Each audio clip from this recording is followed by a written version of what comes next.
Okay guys, like I said, I'm going to record this video and probably say so. Don't mind my pre-recorded voice while we were having this class. The audio was not working, so I just want us to quickly glance through this video. I might not be able to give us the 100% audio. Okay, so once you look at the screen, you see these parts where we have the dimension part. Once you open your Photoshop, what you'll be seeing is the dimension part.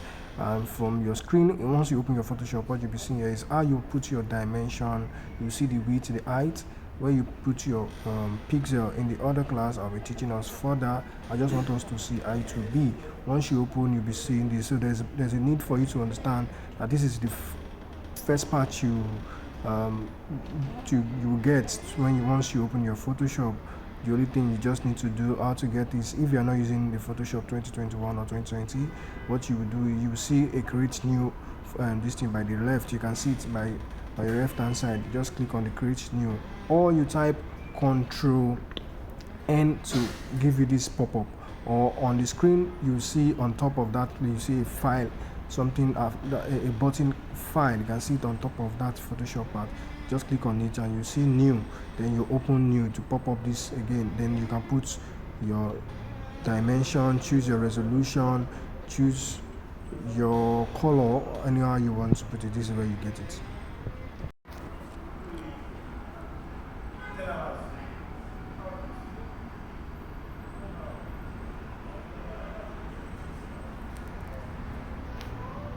Just hit the button, and once you click on the button, it brings you to your framework. So this is where you get your framework. This place is called the artboard, or you can also call it on Photoshop your workspace. This is where you do all your work. This is what you see from the beginning. If you have chosen white, you see this. I like to put mine in white because at the end of the day I can change my background with using a lot of either my brush tool or my shape tool. So this is what you get once you open. Also, you can create a new artboard in different options. As you can see, just click on the file and click on open to give you new pop-up. Then you create another one. You can see from different sides you can create anyhow you want to create it. You might not need to go through that side again. You can see I click Control N. Once you click on Control N, it's also pop up this, and you set up your dimension that you want to use. It's very simple as that.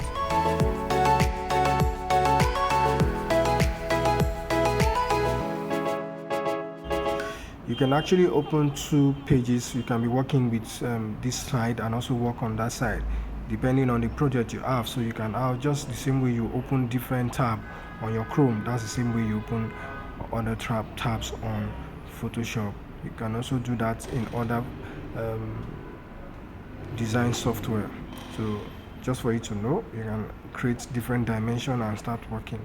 So for now we'll just be working with maybe probably use, this is 1920 by 1080. Also we have 1080 by 1080, which is the square for the Facebook and social media. So it is square. So let's assume this is what we want to work with.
So I might not be able to give us good follow-up audio.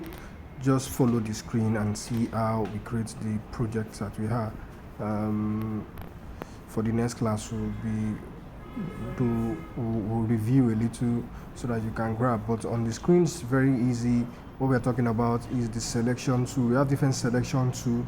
You see by your left hand side, we call that part the toolbar. Then on the top where you see file, edit, image, we call it the menu bar. Then by your right hand side where you see the colors and every adjustments and layer, we call that part a layer panel. We call it color panel. We call it adjustment panel. Now we are using the selection tool. You might have been wondering how people do selection, how they cut image in some certain parts. This is where you see the tools to use.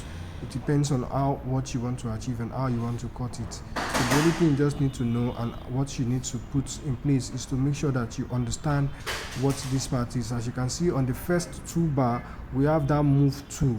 It is called move tool. That is what you can, anything you're doing, use it to select, and that's what you'll be able to use to move things. You can use it to select some things. After that, we have the marquee tool. Marquee tool, you can see, you can use it to cut, and it's a part of an image.